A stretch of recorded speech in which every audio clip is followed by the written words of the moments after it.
Hi, my name is Ahmad Haron. In this video, I'll be sharing my mastery journey. I'm passionate over martial arts as they keep me active and focused. Martial arts serves as a good benefit, especially for health. But in today's society, people tend to be very lazy and they're unaffiliated towards health.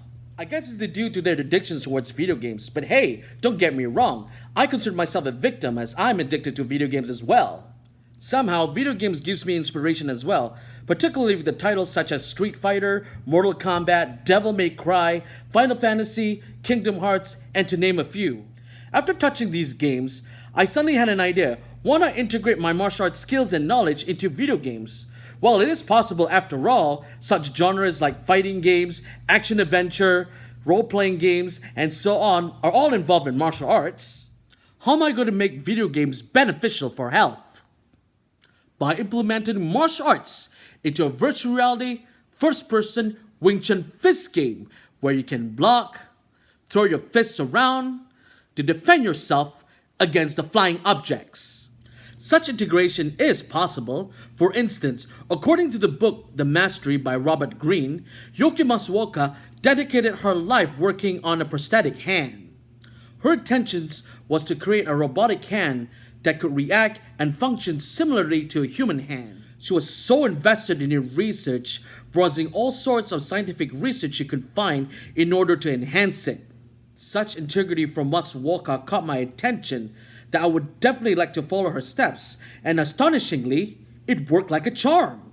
For instance, I had to work on my ninja game on my own and it was an intense experience, but due to my dexterity and obsession, I went through numerous tutorials, worked on the navigational controls, designed the levels, the characters, animated the characters, and so on.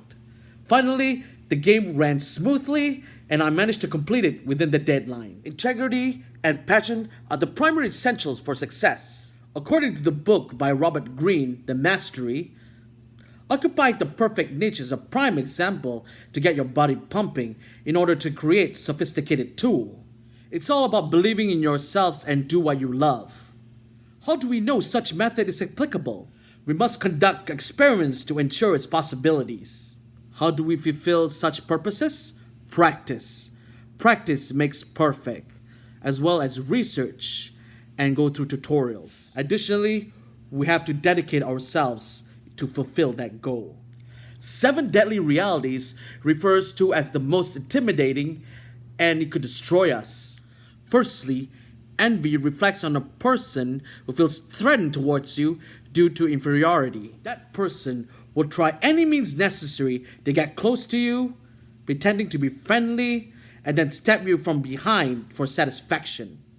In order to redeem such envy is to understand that person and not bragging about your accomplishments or that person will lose it for sure. Instead, talk some sense to that person so that that person will change ways. Secondly, self-obsession refers to as the deadliest of all realities. Based on my experience, I have someone who is obsessed over gambling in order to earn more money, in which I find it ridiculous.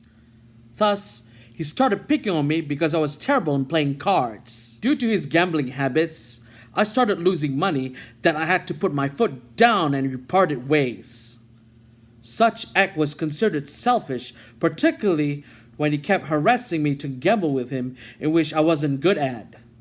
Although, according to Robert Greene from the book Mastery, he states that we have to let go of the past because it is pointless, but instead learn from the mistakes and be careful who to trust. If you're not careful, people will momentarily take advantage of you and try any means necessary to ruin your life.